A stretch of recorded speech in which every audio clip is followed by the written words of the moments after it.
Should you buy The Division 2 in 2022? The Division 2 was released in March of 2019 and was marketed as a live service type game, so if there was a game that suits this should you buy series, it's this game. Now, I'm not a massive fan of live service games, but I do like me some looter shooter games every now and then, and The Division 2 is definitely that. No spoilers in this video, but I will be talking about the launch content as well as the New York DLC, so if you want to go in with absolutely nothing spoiled, like late game missions, etc., then click off, but other than that, there are really no major spoilers because there really is nothing to spoil.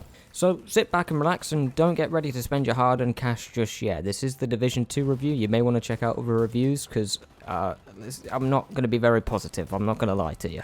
The Division 2's launch content is really mediocre. You will spend most of your time walking through the deserted streets of Washington DC, encountering enemy after enemy and wiping them out to level up your agent, weapons and various skills you can unlock to suit your kind of playstyle, whether you're a ranged guy or an up-and-close personal shotgun to the face kind of guy.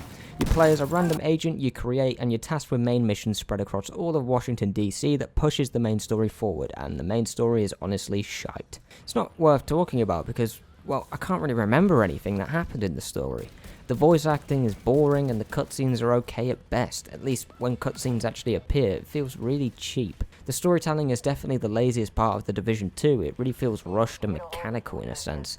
Everything just happens and you just go along with it, so the less I talk about it the better. This is a looter shooter, so I guess the story isn't a major thing, but over the years, stories in looter shooters have become better and better, but I don't know about the Division 2 guys, I do not know. From the very beginning you understand what kind of game you're getting into. You walk and sprint to mission after mission and shoot bad guys. There is no stealth or any real creative way to take enemies out.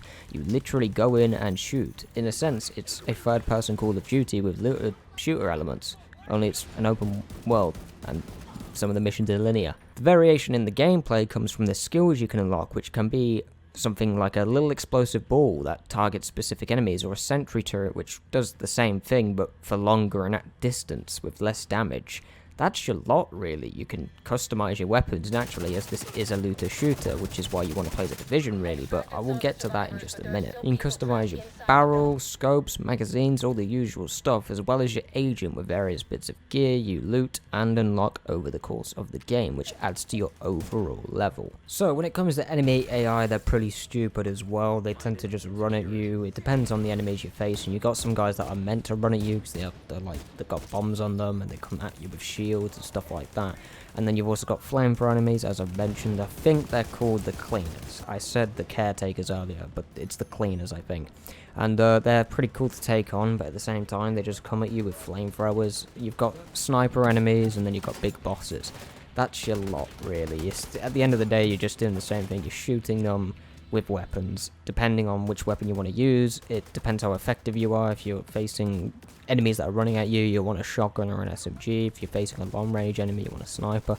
You know, it's your typical stuff. It's really just another shooter in a lot of ways. There's nothing particularly stand out for a looter shooter game. Sure, most looter shooters have this issue where the enemy variety isn't actually variety in a sense. They just send a load of enemies at you that do slightly different things, but other than that, it's really, the enemy AI is pretty stupid and the gunplay is okay. The gunplay is okay. I mean, the fact I'm stumbling over my words talking about it because there's not much to talk about.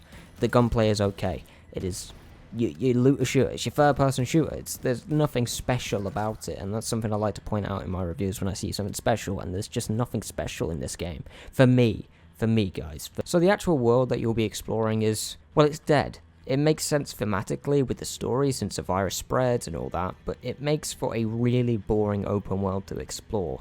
You explore this world at a pretty brain-dead pace. It really feels overly bloated, which I guess is what Ubisoft wanted to go for, because this is a giant city and a lot of people are dead. But there just isn't a lot to do. You can take on enemy bases to reclaim them for your allies, or do little side missions that are just really small main missions with no deviation from the gameplay loop.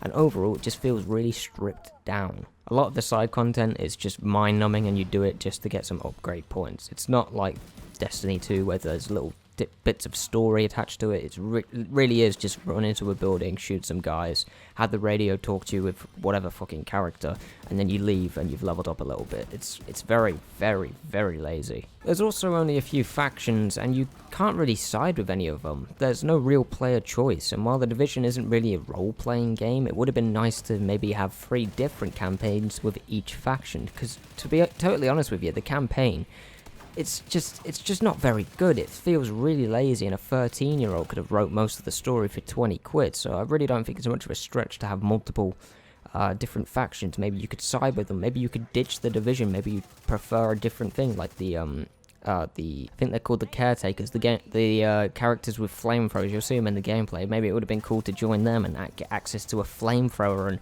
maybe side with them. I think stuff like that would have really helped elevate the Division 2's gameplay loop, but it's just not here. Level design is also incredibly basic, guys. Your main missions consist of you going into a building and shooting some guys, and then going down a floor to the basement to shoot more guys in tight corridors or slightly open rooms, and it becomes incredibly stale and repetitive very, very quickly for a looter shooter, and the level design for a looter shooter has to be top notch because you really are limited to the ways you can spice up gameplay, and it just doesn't work here.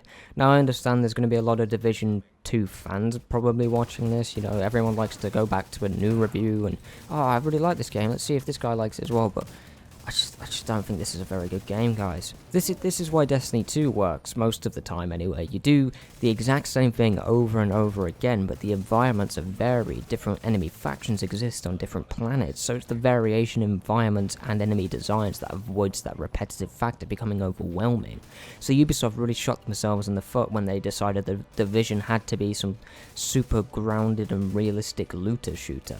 It just rarely works. That's why games like Borderlands always go for a more over-the-top vibe for these kinds of looter-shooter games, because, well, let's be honest, when you're looter-shooting, you need something cool, you need something stimulating to look at, and the Division 2 just isn't very stimulating to look at. Luckily, Ubisoft released the New York DLC, and I've never played the original Division, so this was my first time experiencing this version of New York, and man, it was a nice change of pace. Sure, they tend to stick with the mission structure of going inside a building and shooting, but it just felt good to play in somewhere that wasn't Washington, D.C.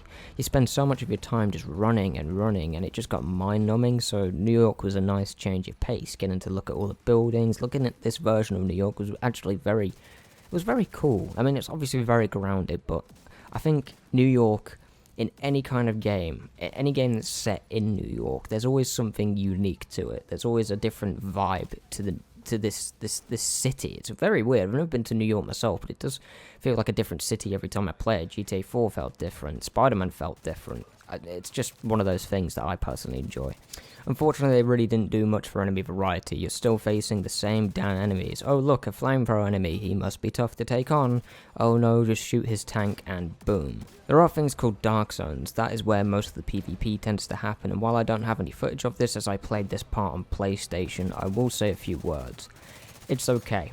The best way to sum it up is the word mediocre. It's whoever shoots first and uses their abilities more effectively. Point is, even though New York was a nice change of pace, and the Dark Zones add some sort of intensity to the gameplay, if you don't enjoy this gameplay loop, you won't enjoy the Division 2 at all. And unfortunately, I'm in that camp. I can see this game being really fun for some people. I can see people spending hours and hours doing this looter-shooter stuff. I used to be one of them 5-6 years ago. I used to love this stuff, but I just feel like I'm just bored of it. I don't want to play it anymore. So if you're a fan of the Division 2, don't leave hate comments. Just leave your comments down below on why you like it, why you love it, and why you think people should give it a shot. Because I always say this, watch other reviews, guys. Don't rely just on my opinion. But if you love the Division 2, let everyone know down below in the comments. I'm not going to ban you for it. Just let them know, let them read it, and let them decide if they want to play it or not. Don't rely just on me. This is a short video, but to sum it up, you customize, you shoot, and you walk. That is the Division 2, and while I know a lot of people love this game, I just can't get into it, and I completed on PlayStation, played a bunch on PC, and I just can't bring myself to play it anymore. I'm sorry to disappoint you Division lovers. I know there's plenty of you out there, like I just said. I'm glad you had fun with it. It just wasn't for me. I don't think you should buy the Division 2, that's just me personally, but check out other reviews as well. I'd recommend Skill Ups. He does great reviews on the Division. Thank you for watching.